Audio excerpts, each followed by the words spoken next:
Este é o módulo 1, Visualização e Análise de Indicadores Sociais com o Google Data Studio. Hoje vamos ver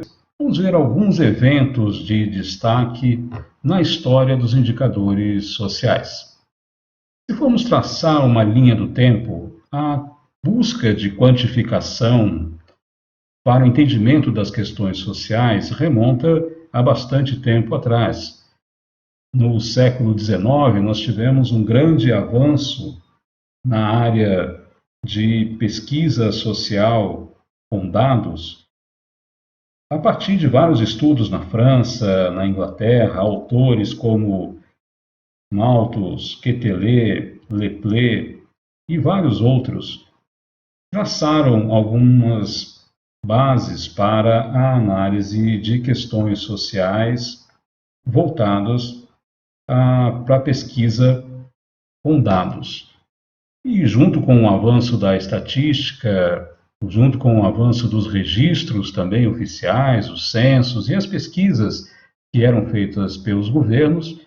impulsionaram vários estudos sobre o que se chamava na época de estatística moral, aritmética política, basicamente para tentar entender os grandes problemas sociais que advinham principalmente da industrialização, do avanço das cidades, da urbanização e dos desequilíbrios decorrentes do processo de modernização da economia no século XIX para o século XX. Mas o que vamos tratar hoje aqui na nossa linha do tempo, exatamente a questão dos indicadores sociais, como surgiram,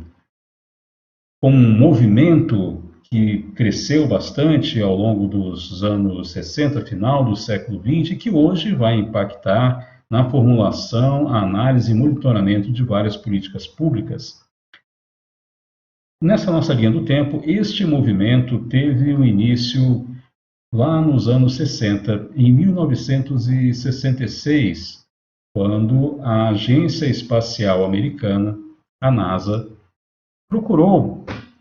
a elaboração de um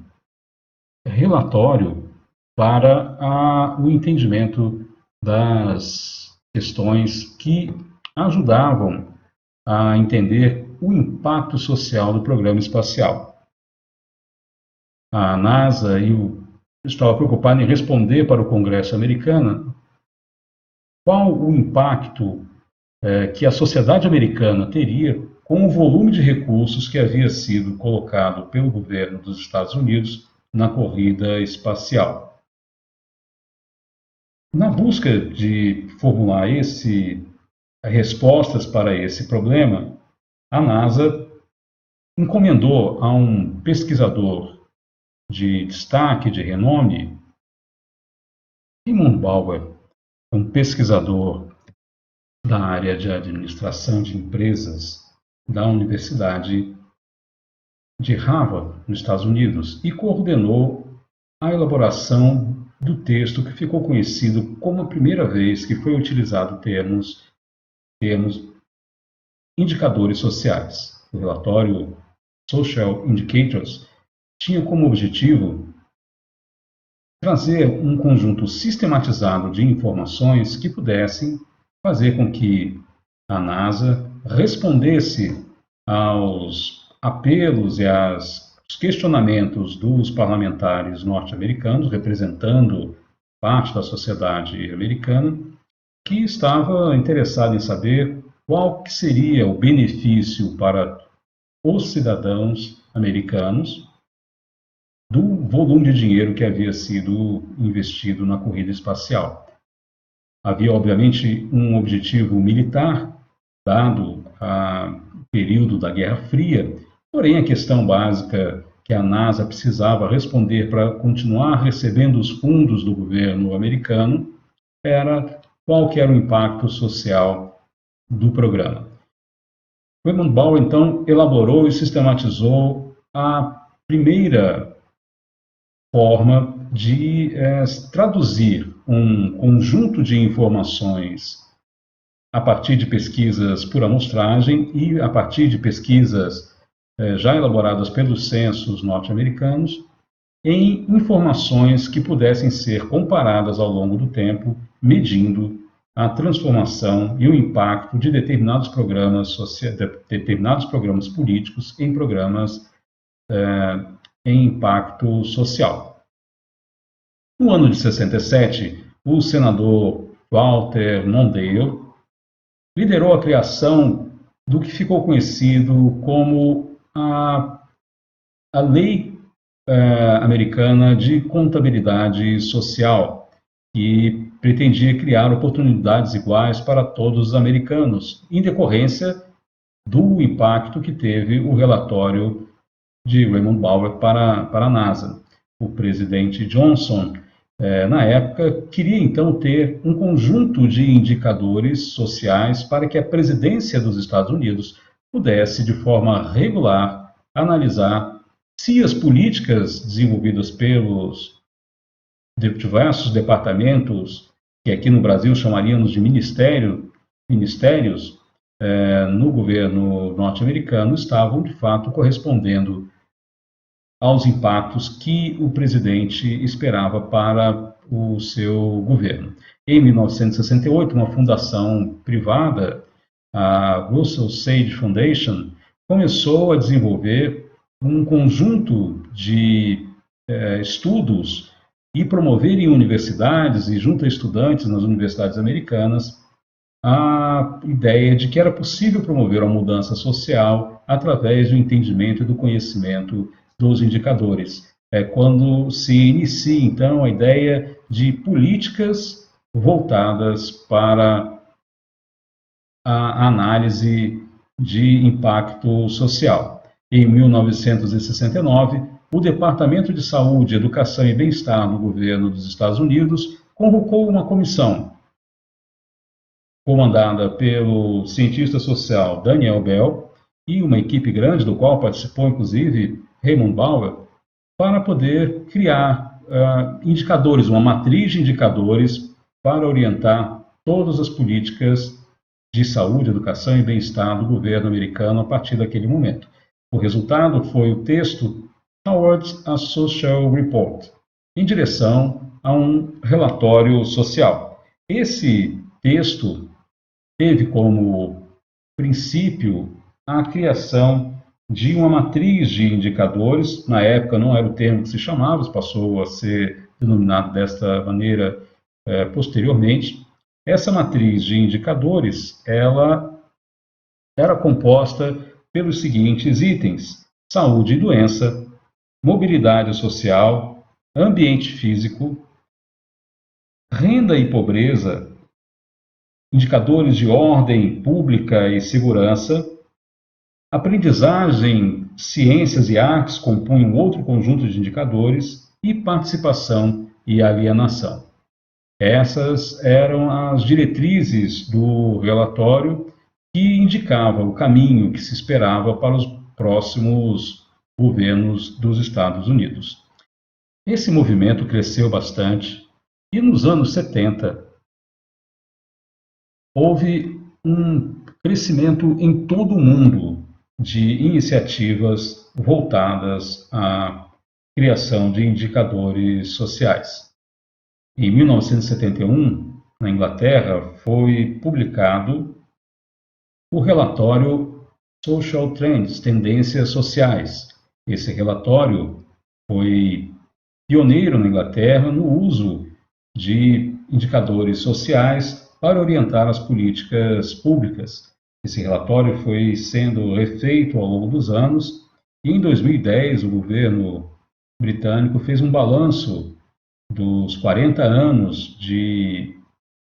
estatísticas de análise para avaliar as mudanças que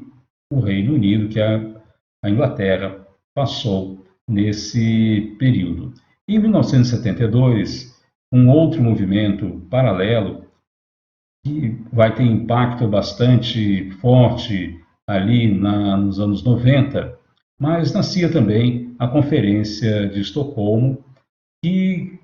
produz o texto Limites para o Crescimento Econômico com uma análise funcional, correlacionando variáveis e apontando que era necessário entender o desenvolvimento econômico dentro de limites ambientais. O texto Limites para o Crescimento Econômico, da Conferência de Estocolmo, vai ser muito influente no movimento ambientalista dos anos seguintes, não usava ainda a ideia de indicadores sociais, mas nós vamos ver mais adiante que esses movimentos vão se somar para chegar ao que nós entendemos hoje como movimento pelos indicadores sociais. Em 1973, vários países publicaram, na França, na Alemanha, no Japão, um balanço feito pela revista Indicadores Sociais, identificou mais de 22 países que tinham, em 1973, criado relatórios governamentais ou agências não governamentais, ONGs, que estavam desenvolvendo indicadores sociais. Se espalhou pelo mundo, então, a ideia de que a política pública deveria ser orientada por dados, baseada em indicadores de avaliação e de monitoramento. Em 1974, então, é lançado o primeiro número da revista Indicadores Sociais, Social Indicators Research, a revista que existe até hoje e que congrega vários estudos em todo o mundo sobre o tema dos indicadores sociais. E aqui no Brasil, em 1979, o IBGE publicou então o primeiro relatório Indicadores Sociais. O Brasil estava ainda no momento da ditadura. Em 1974, dentro do IBGE havia sido criado um grupo que começou a estudar e se preparar para produzir os indicadores sociais no Brasil. E em 79, então, sai o primeiro relatório com uma síntese dos principais indicadores sociais no Brasil. E esse relatório foi um marco dentro do IBGE e dentro das políticas brasileiras de políticas públicas voltadas à questão social, porque a partir dali criou-se uma baliza para a análise dos indicadores sociais no Brasil. Nos anos 80, houve um retrocesso na discussão sobre indicadores sociais. Várias críticas, principalmente levando em consideração que os problemas sociais eram muito mais complexos do que poderiam ser captados pelos dados, que a análise estatística ela não era aplicável às questões sociais. Uma série de críticas foram levantadas em todo o mundo nesse momento, inclusive aqui no Brasil, e as agências públicas, os organismos não governamentais, as universidades, os institutos de pesquisa reduziram bastante os estudos sobre indicadores sociais. Mas, ao mesmo tempo, nesse período, por vários motivos ligados à questão ambiental e ligados à iniciativa da Organização das Nações Unidas para a discussão sobre a questão das mulheres, questão da educação, questão da habitação, várias conferências foram realizadas e as pessoas sentiram a necessidade de criação de parâmetros para poder analisar se as políticas estavam dando certo ou não, qual o objetivo, qual a meta a ser atingida, e então foi recomeçando o movimento por indicadores sociais, que vai ter um impacto muito grande no final da década de 80. Em 1987, então, é feito no âmbito da Organização das Nações Unidas e do Programa das Nações Unidas para o Desenvolvimento, o PNUD, o relatório Brundtland, que cria o conceito de desenvolvimento sustentável. Brundtland era a primeira-ministra da Finlândia no momento que coordenou o relatório. E, ao mesmo tempo, o Banco Mundial cria o seu relatório social, Social Indicators Development, e começa a publicar também e orientar os países membros a terem políticas monitoradas a partir políticas sociais monitoradas, porque o banco estava atrelando os seus investimentos, os seus empréstimos a impactos sociais que pudessem ser mensuráveis. E em 1990, então, temos o grande marco, que é quando Mahmoud ul-Haq, o economista paquistanês, baseado, amigo, né, e baseado nas ideias do economista indiano Amartya Sen, cria o Índice de Desenvolvimento Humano para o relatório do PNUD, que vai começar a ser feito, o Relatório de Desenvolvimento Humano, a partir de 1990. O IDH era uma tentativa de se contrapor ao principal indicador que se tinha no momento para avaliar o desenvolvimento, que era o PIB per capita, o PIB geral dos países, o PIB per capita, o desempenho econômico.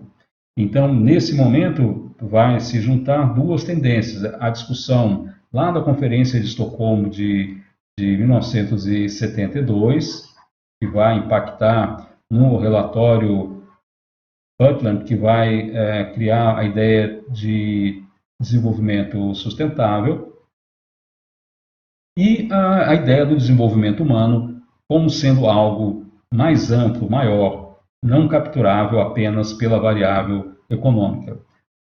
O relatório da ONU indica que desde 1946, logo depois da Segunda Guerra Mundial, o mundo inteiro passou a medir e a desenvolver políticas de crescimento voltado para o crescimento econômico. Mas agora era o momento de se perceber como as pessoas viviam com qualidade, como levar qualidade à vida das pessoas. Daí a proposta do Índice de Desenvolvimento Humano, que vai ter um impacto muito grande no movimento, na discussão sobre indicadores, principalmente a partir das iniciativas da Organização das Nações Unidas. Em 1992, temos a Conferência Rio 92, que vai criar a Agenda 21, uma série de metas e compromissos que os países devem deveriam assumir para a redução dos problemas ambientais, e há uma ligação entre problemas ambientais e problemas de desenvolvimento humano, como as desigualdades, a questão da pobreza, a questão da falta de acesso à água de qualidade, vinculado à falta de acesso a oportunidades de melhores empregos, porque não havia acesso à educação igual, diferença de tratamento entre gênero nos diversos países, a questão racial, enfim, todas as questões vão se juntar a partir de 92 pela discussão iniciada ali na virada da década de 80 e início dos anos 90. Vamos lembrar que esse momento é o momento também do fim da Guerra Fria, com a dissolução da União Soviética, a queda do Muro de Berlim, e o momento em que começa o processo de maior integração das agências multilaterais no mundo inteiro.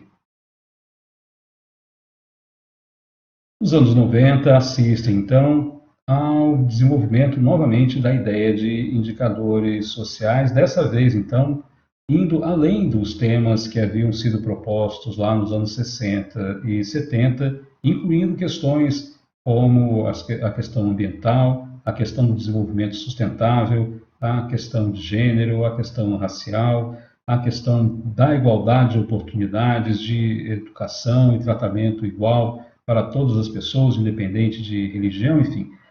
Os conceitos eles vão se tornando mais abrangentes e, diferente também do que ocorreu lá nos anos 60 e 70, a partir daqui começam a serem criadas metas para que os governos e os países possam se comprometer e possam ser monitoradas, então, a partir dos indicadores. Em 1997, a Fundação Boston cria o projeto Indicadores Sociais, que é um exemplo de como a ideia lançada aqui, então, no final dos anos 90, vai atingindo, inclusive, governos locais. Vários governos locais começam a criar suas próprias agendas de desenvolvimento, e essas agendas sendo inspiradas na agenda criada na Conferência Rio 92. Em 1999, nós temos dois grandes eventos. A OIT, Organização Internacional do Trabalho, lança os indicadores do trabalho decente. Essa ideia vai criar uma agenda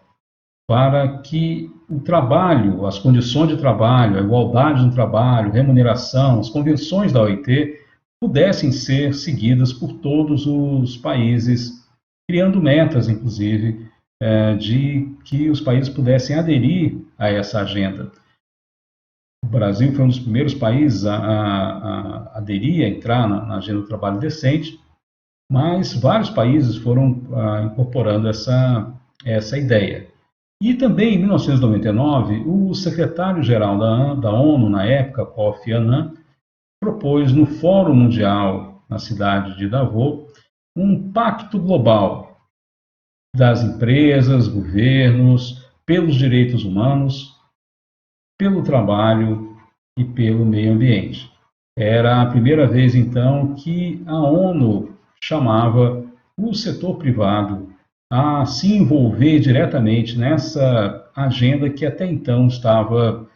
um movimento que estava crescendo entre governos, entre organizações não governamentais, movimentos ambientalistas, movimentos de trabalhadores, movimentos por igualdade em vários países. E agora, então, a ONU fazia um desafio para que as empresas e os agentes econômicos, de maneira geral, se envolvessem, então, num grande pacto global em torno do desenvolvimento humano, do desenvolvimento sustentável, tendo o trabalho remunerado, com direitos iguais, com liberdade de negociação reconhecido como um direito básico humano fundamental. Dando sequência à iniciativa de Kofi Annan no Fórum Econômico Mundial, em 1999, a ONU lançou, no ano de 2000, os Objetivos do Milênio e o Pacto Global. O Pacto Global é uma agenda para empresas se comprometerem com o desenvolvimento, com os Objetivos do Milênio. Foram 8 objetivos e 22 metas para serem atingidas até 2015, promovendo a igualdade, promovendo o desenvolvimento humano nos países. E vários países foram, então, todos os membros da ONU, incentivados a aderirem e cumprirem essas metas para 2015. A ideia era reduzir a pobreza e reduzir a desigualdade, e, ao mesmo tempo, criar oportunidades para o crescimento econômico em todas as partes do globo. Uma outra iniciativa importante foi, em 2002, a criação do GRI, Global Reporting Initiative, na Holanda. Era uma iniciativa que já existia desde 1998 nos Estados Unidos. Em 2002, eles se mudam para a Holanda e criam, então, uma referência para o registro das atividades de empresas que estavam procurando ter um impacto social, ou mensurar, ou avaliar e permitir o monitoramento do impacto social dos seus investimentos, do seu negócio.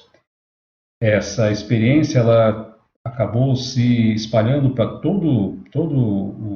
os países, e várias grandes empresas mundiais adotaram o GRI como um padrão de divulgação das suas iniciativas. Em 2011, a OCDE lançou o índice BLI, Better Life Index, o índice de uma vida melhor, né, baseado na ideia de qualidade de vida, incluindo fatores subjetivos para medir a qualidade de vida, uma inovação que vinha sendo discutida já desde o início dos anos 2000. Em 2015, então, depois de 15 anos de lançamento dos Objetivos do Milênio, a ONU redefiniu a sua política, juntando as metas do trabalho decente da OIT, os indicadores de sustentabilidade ambiental, com os Objetivos do Milênio, criando os Objetivos do Desenvolvimento Sustentável. São 17 metas agora e 169 objetivos para 2030, para que o mundo possa alcançar desenvolvimento sustentável, ideia lançada então lá em 1980, que vai congregar nessa trajetória toda os movimentos de trabalho, melhor qualidade, igualdade no trabalho, movimentos de igualdade em todos os setores da sociedade, movimento de desenvolvimento humano e de crescimento econômico como consequência de uma política equilibrada voltada às pessoas. Esse é o monitoramento que as empresas estão também participando e fazendo a partir de várias iniciativas que foram criadas a partir do ano 2000, especificamente para a avaliação e monitoramento do impacto social das empresas. E agora, em 2020, a ONU e a Universidade de Oxford lançaram um outro índice, o MPI, o Global Multidimensional Poverty Index, que vai tornando a análise da pobreza não apenas pela renda per capita, pela falta de recurso, mas também com outros níveis de indicadores. Então, os estudos sobre os indicadores estão se tornando cada vez mais sofisticados. O importante dessa trajetória que nós estamos vendo aqui, dessa linha do tempo, é que os indicadores sociais passaram a ser, principalmente a partir de 1999 e do ano 2000, passaram a ser ingredientes fundamentais na composição das políticas públicas e das ações de empresas e organizações privadas no tocante às ações sociais que possam ser monitoradas, que possam ser avaliadas a partir dos seus objetivos. Então, o que vamos discutir, vamos ver como resultado desse estudo e a aplicação disso com o nosso do Google Data Studio é que nós estamos vendo que é uma ferramenta indispensável, porque o monitoramento como parte básica da atividade de análise de indicadores requer um instrumento que possa tornar as informações dos indicadores de fácil acesso para que a população, para o público-alvo, possa entender e exercer o seu papel na cobrança e no monitoramento dessas políticas. Por outro lado, também é necessário a análise e a reflexão dos dados antes de que se possa compor as políticas para poder estabelecer as metas, estabelecer os objetivos, os meios de monitoramento, para que efetivamente as políticas possam ser, e as ações feitas pelas empresas também, possam ser efetivamente mensuráveis a partir das suas metas, com dados claros, com marcos bem delimitados, com informações bem organizadas e visualmente bem dispostas. É isso que nós vamos ver como fazer com o Google Data Studio a partir do próximo vídeo.